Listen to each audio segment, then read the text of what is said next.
All right, hey everybody, back with another news feed here for you. First one, we are talking about automatic emergency braking. Phantom braking is causing growing number of crashes and recalls. Okay, a lot of vehicles today are equipped with this automatic emergency braking systems. Heck, even Tina's Forerunner. Sometimes if I get come too fast, like even in the woods, if I go too fast around the corner and I got trees there, this thing will beep beep beep beep beep beep, and it'll flash brake at me. But there's a lot of these that are automated where it's going to turn on for you. It's going to take over and it's going to kick the brakes on. This automatic emergency braking system have rapidly increased in availability, with more vehicles coming equipped with the technology, will rapidly become a valuable tool in reducing accidents and crashes. However, a new report suggests that phantom braking is causing a surge in crashes and recalls. So basically what this is, automatic braking has played a key role in reducing accidents. Technology giving drivers a tool that can help them brake sooner, which helps reduce accidents and fatalities, with many studies proving that, and an enduring benefit when it comes to improving overall vehicle safety and reducing accident fatalities. However, technology is not perfect, and a prominent flaw in AEB is fueling a surge in other types of crashes and recalls as automakers attempt to eliminate the bugs in the automatic emergency braking and defeat a problem known as phantom braking. Phantom braking has been an enduring problem in the AEB system for years. The issue causing the automatic emergency braking system to falsely detect an obstacle in front of the vehicle, which causes the vehicle to brake abruptly in a situation where it doesn't need to be applied. This can create a dangerous situation not only for the driver, who might be spooked by the sudden application of the system, but also for vehicles behind them that are going to rear end them. Okay, if you're going down a highway and all of a sudden the vehicle in front of you just slams and locks its brakes up as hard as it can, you're going to hit them, and that can be very, very dangerous. The National Highway NHTSA basically has received its fair share of complaints about phantom braking, with NHTSA confirming that it has received over 400,000 complaints from drivers about their AEB system experiencing phantom braking events. 400,000. That is insane. It's not known how many of these complaints involve Tesla products, which uses a similar AEB system in their autopilot feature, but a growing number of complaints show that the agency is taking the issue of phantom braking very seriously. What can be done to address the problem? Phantom braking is a very serious issue, but the solution to fix it is not as simple as it seems. Automakers are doing their best to solve this issue with recalls when problems arise.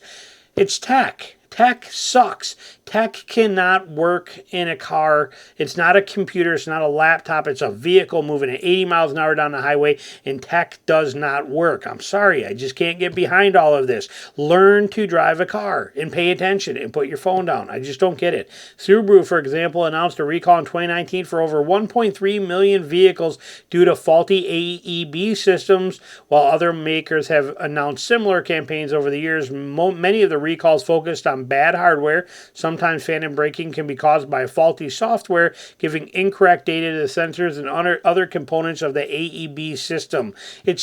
I don't like this stuff. I don't like it. I don't like wondering if the car next to me is automatically atomic in the fact that it's going to just do whatever it wants to do and whatever the computer tells it to do, and I can't trust it. I can trust the guy in the car next to me driving, for the most part, or at least I can predict what he's going to do. I cannot predict what's going on with these cars and the crap that they do on a regular basis with the tech that's in them. Not a fan of the tech.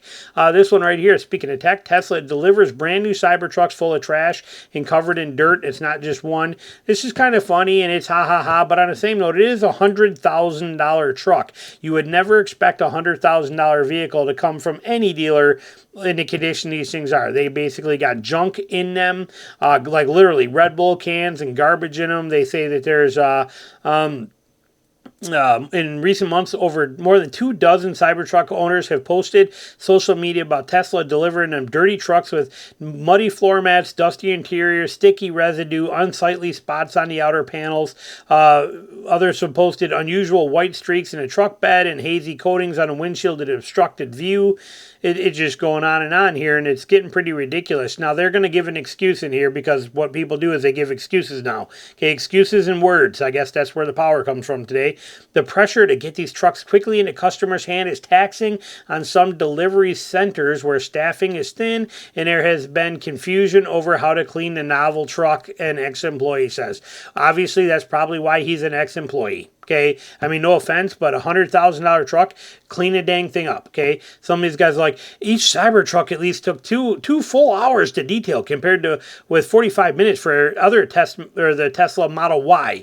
I don't care. The Tesla Model Y doesn't cost $100,000. The Cybertruck does.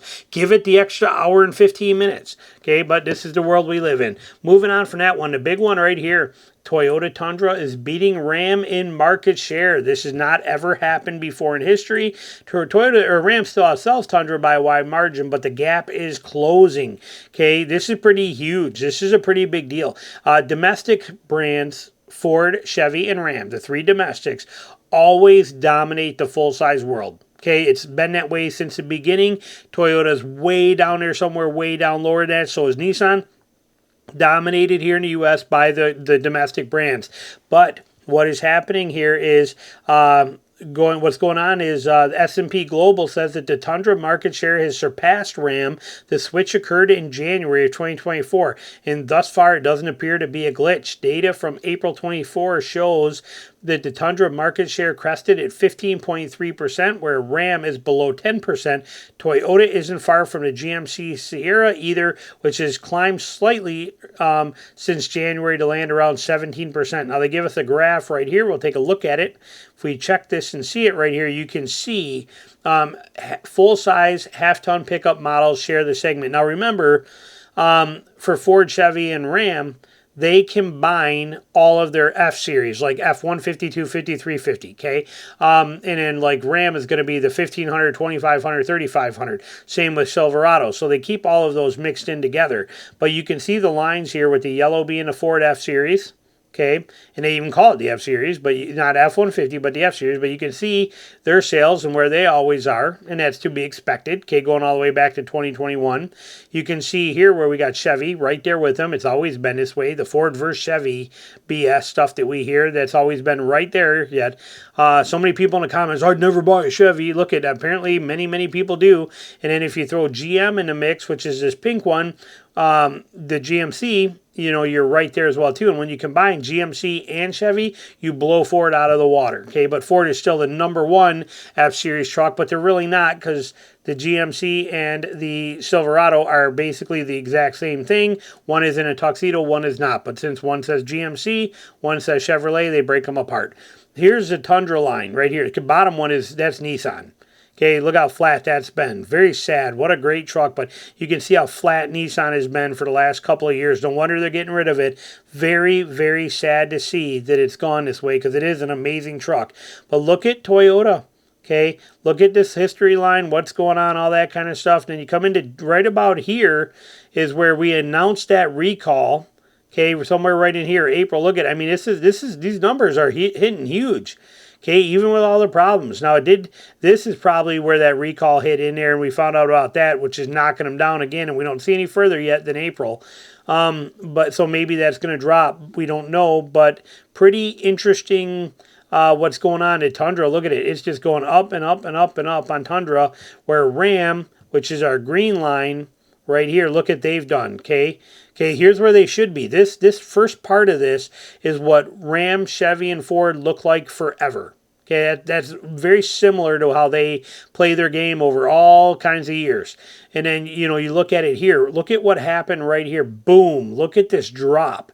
This huge, significant drop for Ram, and then it running here, and then look, another big drop comes in right about here. Boom, look at this drop down coming in again. Pretty sad what's happening. Hopefully Ram can turn this stuff around, because they make a solid truck. It's a great truck. It's got amazing motors.